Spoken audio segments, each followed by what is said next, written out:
Hello ভিয়াস, আসসালামু আলাইকুম। সপ্তম শ্রেণীর শিক্ষার্থীবৃন্দরা, তোমাদের নতুন কারিকুলাম অনুসারে বিজ্ঞান বই 2025-এর প্রথম অধ্যায়ে নিম্নশ্রেণী উদ্ভিদ এই অধ্যায়ের যে অনুশীলনী প্রশ্ন উত্তর অর্থাৎ অনুশীলনী প্রশ্ন সমাধান নিয়ে আজকে আমি হাজির হয়েছি তোমাদের হেল্প করার জন্য। আসুন এখন আমরা এই প্রশ্নের অ্যান্সারগুলো সহজে বুঝে নেওয়ার চেষ্টা করি। এখন আমরা অনুশীলনের প্রশ্নগুলো দেখি। 1 নম্বর প্রশ্ন দুটো ছবি দেওয়া আছে, একটা হচ্ছে অ্যান্টামিবা, একটা হচ্ছে ব্যাকটেরিয়া। এই দুটো চিত্র অনুসারে এখানে প্রশ্ন করা হয়েছে কয়টা? 4টা, ক, খ, গ, ঘ। প্রথম প্রশ্ন হচ্ছে শৈবাল কি? দ্বিতীয় প্রশ্ন হচ্ছে ছত্রাককে মৃতজীবী বলা হয় কেন? গ, এ দ্বারা সৃষ্ট রোগ প্রতিরোধের উপায় ব্যাখ্যা করো, মানে অ্যান্টামিবার দ্বারা। গ, বি ক্ষতিকারক জীব হলেও পরিবেশের জন্য এটি গুরুত্বপূর্ণ যুক্তিসহ তোমার মতামত দাও। এই প্রশ্নগুলো অবশ্যই সুন্দর করে চেষ্টা করতে হবে, যেহেতু তোমরা সৃজনশীল প্রশ্ন সম্পর্কে তোমাদের কোনো ধারণা নেই। যে উপরে উদ্দীপক দেওয়া থাকবে সেই উদ্দীপক অনুসারে অ্যান্সার করা লাগবে, এটা তোমরা জানো না, অর্থাৎ তোমরা 6 থেকে 7 উঠছো, তোমাদের নতুন। চলো আমি এই প্রশ্নের অ্যান্সারগুলো উত্তর ভালোভাবে বোঝানোর চেষ্টা করি। প্রথম প্রশ্ন কি? শৈবাল কি? ক্লোরোফিলযুক্ত ও সবুজে সমবর্গীয় উদ্ভিদকে শৈবাল বলে। শৈবাল কি? শৈবালের দেহ কি? সবুজ এবং ক্লোরোফিল দ্বারা যুক্ত। শৈবাল নিজের খাতে নিজেরা তৈরি করতে পারে। খ নম্বর প্রশ্ন ছিল ছত্রাককে মৃতজীবী বলা হয় কেন? উত্তরে কালেকশন করে তোমাদের সুবিধার্থে এই ভিডিওটি করছি। ছত্রাকের সমঙ্গদেহী অসবুজ উদ্ভিদ, অর্থাৎ যাদের দেহে ক্লোরোফিল থাকে না তাদেরকে অসবুজ উদ্ভিদ বলে। ছত্রাকের দেহে ক্লোরোফিল থাকে না, ফলে এরা সারাসরি প্রক্রিয়ায় খাদ্য তৈরি করতে পারে না। খাদ্যের জন্য এরা মৃত জীবদেহের উপর নির্ভর করে। এছাড়া এরা মৃত জীবদেহ বা জৈব পদার্থে পূর্ণ এমন মাটিতে জন্মায়, এ কারণে ছত্রাককে মৃতজীবী বলা হয়। গ নম্বর বলছিল উদ্ভিদ চিত্রে এ জীবটি কি? উদ্দীপকের চিত্রে এ জীবটি হলো অ্যান্টামিবা। এর আক্রমণে অ্যামিবিক আমাশয় রোগ হয়ে থাকে। এই রোগ প্রতিরোধ মলত্যাগের পর বা খাওয়ার আগে সাবান দিয়ে ভালোভাবে হাত ধুতে হবে, অর্থাৎ আমরা এগুলো জানি। নিয়মিত হাতের নখ কাটতে হবে, সুষম খাদ্য গ্রহণ, নিরাপদ পানি পান করতে হবে, গোসল, কাপড় কাচা ও বাসন ধোয়ার কাজে নিরাপদ পানি ব্যবহার করতে হবে, স্বাস্থ্যসম্মত পায়খানা ব্যবহার করতে হবে। এই অ্যান্টামিবা বা অ্যামিবিক আমাশয় রোগ থেকে মুক্ত হওয়ার জন্য এই কাজগুলো করলে সহজে কি প্রতিরোধ করা যাবে। অবশ্যই তোমরা গ নম্বর প্রশ্নের অ্যান্সার বুঝতে পারছো, তোমরা নিজেই বানিয়ে লিখতে পারবা। ঘ নম্বর উদ্দীপকের চিত্রে বীজীবটি কি? উদ্দীপকের চিত্রে বীজীবটি হলো ব্যাকটেরিয়া। তার গুরুত্ব সম্পর্কে কি আলোচনা করছে নিজের সপক্ষে। ব্যাকটেরিয়া মানুষসহ বিভিন্ন উদ্ভিদ ও প্রাণীর জন্য ক্ষতিকার হলেও পরিবেশের জন্য এটি গুরুত্বপূর্ণ। নিচের যুক্তি সহ আমার মতামত উপস্থাপন করা হলো। ব্যাকটেরিয়া মৃত জীবদেহ ও আবর্জনা পচাতে সাহায্য করে। এতে করে জীবদেহ ও আবর্জনা সহজে মাটিতে মিশে যেতে পারে, ফলে এ থেকে নিঃসৃত বিষাক্ত গ্যাস দ্বারা পরিবেশে কম দূষিত হয়। একমাত্র ব্যাকটেরিয়া প্রকৃতি থেকে মাটিতে নাইট্রোজেন সংরক্ষণ করে।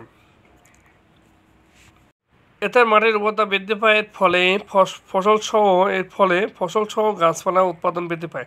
এছাড়া এক ধরনের ব্যাকটেরিয়া সমুদ্রের পানিতে ভাসমান তেল অবসরণে সহায়তা করে, পানির পরিবেশ দূষণমুক্ত রাখে। তাহলে আমরা ঘ নম্বর প্রশ্নের অ্যান্সার সহজে বুঝতে পারলাম, অর্থাৎ অনুশীলনী নিম্নশ্রেণীর জীব অধ্যায়ের প্রথম সৃজনশীল প্রশ্নের অ্যান্সার আমরা সমাধান করে দিলাম। এর শেষে লিখতে হবে ঘ নম্বর। সুতরাং উপযুক্ত আলোচনা থেকে বলা যায় যে ব্যাকটেরিয়া বিভিন্ন কর্মকাণ্ডে আমাদের মাটি, পানি ও বায়ু দূষণমুক্ত রাখতে সহায়তা করে, পরিবেশে ভারসাম্য রক্ষা গুরুত্বপূর্ণ ভূমিকা পালন করে। এবার 2 নম্বর প্রশ্ন বলতে চাই সুয়েল ইনফ্লুয়েঞ্জা আক্রান্ত হয়েছে, তাকে হাসি ও কাশি দেওয়ার সময় রুমাল ব্যবহার করতে বললেন। এটা 2 নম্বর প্রশ্নের সৃজনশীল প্রশ্নের উদ্দীপক। এই প্রশ্নগুলো কি ছিল কি দেখি। ভাইরাল কি? খ নম্বর ভাইরাসকে অকোষীয় জীব বলা হয় কেন? গ নম্বর সুয়েলকে রুমাল ব্যবহার করতে বলা কারণ ব্যাখ্যা করো। ঘ নম্বর প্রশ্ন সুয়েল রোগটি থেকে রক্ষা পাওয়ার জন্য অন্যদের কীভাবে সচেতন করবে তা বিশ্লেষণ করো। এবার আমরা অ্যান্সারে যাই, অর্থাৎ এই সৃজনশীল প্রশ্নের অ্যান্সারগুলো আমরা সহজে দেখে নিই এবং বোঝার চেষ্টা করি। তাহলে ক নম্বর প্রশ্নের অ্যান্সার হলো নিউক্লিক অ্যাসিড প্রোটিন দ্বারা গঠিত অতি ক্ষুদ্র অকোষীয় সরলতম জীব হলো ভাইরাস। মানে প্রোটিন ও অ্যাসিড ডাল, অর্থাৎ নিউক্লিক অ্যাসিডটা সরল ক্ষুদ্রতম উদ্ভিদ জীবই হলো ভাইরাস। ভাইরাসকে অকোষীয় জীব বলা হয় কি জন্য? ভাইরাসের দেহ, কোষপ্রাচী, প্লাজমা, সুগঠিত নিউক্লিয়াস, সাইটোপ্লাজম ইত্যাদি কিছুই থাকে না। এই কারণে ভাইরাসকে অকোষীয় জীব বলা হয়। এটি শুধু প্রোটিন এবং নিউক্লিক অ্যাসিড দিয়ে গঠিত হয়। তাহলে আমরা বুঝলাম যে ভাইরাসকে অকোষের জীব বলা হয় কেন, তার সঠিক অ্যান্সার আমরা জেনে নিলাম। গ নম্বর প্রশ্ন হচ্ছিল যে শুয়েলকে রুমাল ব্যবহার করতে বলার কারণ কি। তাহলে আমরা অ্যান্সারটা দেখে নিই। গ নম্বর, উদ্দীপক থেকে জানা যায় শুয়েল ইনফ্লুয়েঞ্জা আক্রান্ত, সর্দি হাঁচি কাশি। এটি ভাইরাসজনিত ছোঁয়াচে এই রোগে আক্রান্ত রোগী প্রচণ্ড জ্বর, সর্দি কাশিতে ভোগে, ফলে আক্রান্ত রোগের হাঁচি কাশির মাধ্যমে এই রোগ ভাইরাস সুস্থ দেহে প্রবেশ করে। শুয়েলের হাঁচি কাশি থেকে রোগ জীবাণুটি পরিবারের জন্য যে কোনো সুস্থ সদস্য দেহে প্রবেশ করতে পারে এবং তারাও ইনফ্লুয়েঞ্জা আক্রান্ত হতে পারে। তাই শুয়েলকে হাঁচি কাশির মাধ্যমে যাতে অন্য কারোর শরীরে এই ভাইরাস প্রবেশ করতে না পারে সেজন্য শুয়েলের বাবা সচেতনভাবে এই শুয়েলকে রুমাল ব্যবহার করতে বললেন। তাহলে প্রশ্নটা বুঝতে পারলাম যে এই ইনফ্লুয়েঞ্জা একটা ছোঁয়াচে রোগ, এজন্য শুয়েলের বাবা রুমাল ব্যবহার করতে বললেন। এবার ঘন প্রশ্নের অ্যান্সারে আসে। উদ্দীপকের শুয়েলের ইনফ্লুয়েঞ্জা রোগ হয়েছে।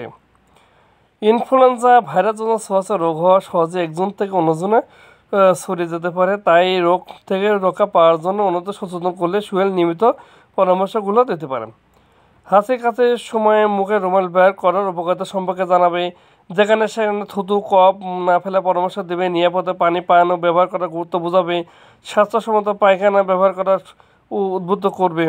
এগুলো আশা করছি ভিডিওটি আপনাদের সবাই ভালো লাগবে, এবং ভিডিওটি ভালো লাগলে একটি লাইক দেবেন, চ্যানেলটি সাবস্ক্রাইব করবেন এবং সবাই আমার চ্যানেলের পাশে থাকবেন। সপ্তম শ্রেণী নতুন নতুন ভিডিও পেতে অবশ্যই চ্যানেলটি সাবস্ক্রাইব করবেন, এবং পরবর্তীতে ইংরেজি সাবজেক্টের নতুন একটা ভিডিও নিয়ে আসবো, এবং বিজ্ঞানের পরবর্তী অর্থাৎ অনুশীলনীমূলক প্রশ্নের সমাধান নিয়ে এভাবে আমি হাজির হব। সবাই ভালো থাকবেন। আল্লাহ হাফিজ। আসসালামু আলাইকুম।